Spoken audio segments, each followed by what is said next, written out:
and the Italian Grand Prix is underway. So it's Italian Grand Prix. What a race. We have a surprise winner.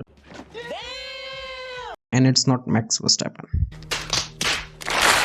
At least this season gave us a hope. There's still drama in this sports. And you can't predict who's gonna win before the race. Surely not Lando. Let's talk about the two teams, Ferrari and the winning team, McLaren. That's what they thought. At the start of the race, Lando get a decent start until this happens. Obviously, McLaren not sorted about their priorities. They were like, just go and race, we don't care, do whatever you want to do. Oscar's overtake not only gave him lead but also ruined that race for Lando, who sadly never recovered from that shock of betrayal by his dear comrade. But the Ferrari's driver, young or not so young Leclerc, saw a golden opening. He took advantage of the brothers' feud, managed to pass from that opening. Then McLaren tried to repair that damage for Lando by pitting him early and tried to pull an undercut, but the timing was so perfect that he nearly crashes his car. And they somehow successfully done that. Ferrari reacted to that and pitted Charles Leclerc on the next lap. And Leclerc be like, why do we pit if we undercut? And Ferrari be like, we have a bigger plan, bro. Then McLaren decided, let's try to undercut Leclerc again. So they called Lando for the second pit stop.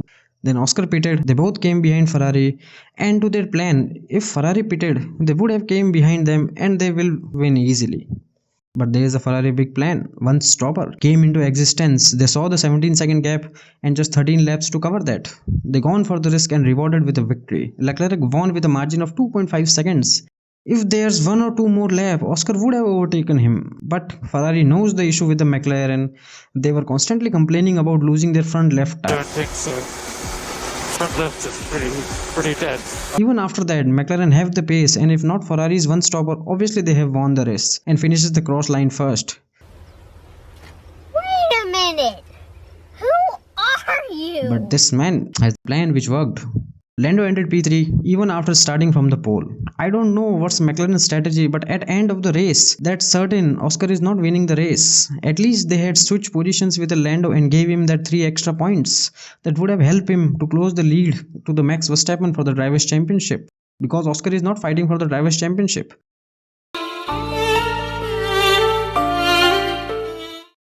For Carlos Sainz, there is no advantage of one stopper. He ended where he started. He was just there to help Charles Leclerc, his brother. And he wanted to do something for the Ferrari before he goes. Bravi. Now the saga of Mercedes and Red Bull. It's been a long we have seen these two cars racing each other. Before few races, Red Bull is in another league and Mercedes is somewhere developing their car. And obviously Red Bull is not following their path. Now they are even making mistakes where they are pro before. Russell following footsteps of his mentor Lando Norris, crashing early in the race and broke his front left part of the wing.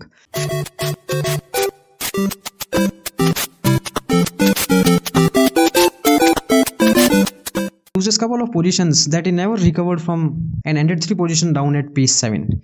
Where Lewis Hamilton on the other hand pulled a good start and maintained that lead and able to keep that Max Red Bull behind for the whole race and ended P5. And for Red Bull, that's not the race they want. Firstly, they were weak in qualifying and started P7 and P8. And in the whole race, they were just there, not doing anything extraordinary. They were lacking pace, losing tire too much. Even they able to screw things that they were generally good in. They started on a hard compound with obvious strategy for the one pit stop, but unable to execute that. Come on man, even Haas team able to pull that.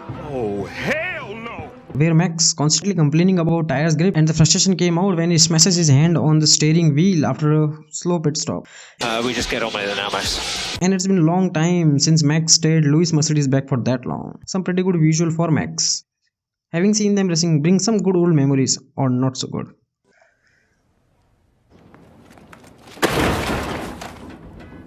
And the second Red Bull driver. From Mexico, it's Sergio Checo Perez!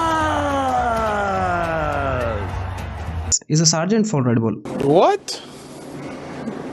Bro, what are you talking about, man? Even qualifying for Q3 and coming P8 seems as a victory now. And Red Bull is not winning Constructor Championship like this. The gap between Red Bull and McLaren came just down to 8 points. And if they are unable to pace up that Red Bull, they are going to lose that lead in the next race. And if this goes too far, Ferrari is not far too behind.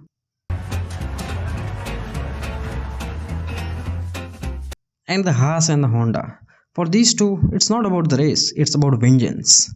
And who can get more penalties? First, Ricardo hit Nico Hülkenberg and ruined his race. So Nico thought, let's take revenge, and hit Daniel teammate Tsunoda, who has to retire because of that.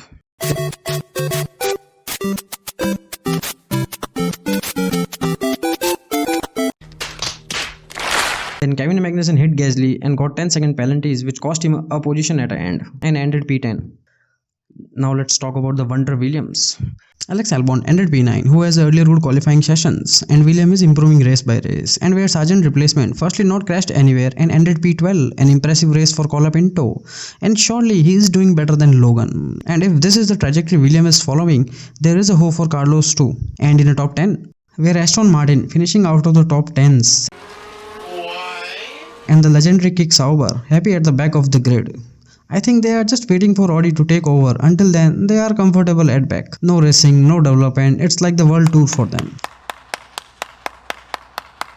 That's all for the Italian Grand Prix, and do follow and subscribe us for the more F1 content.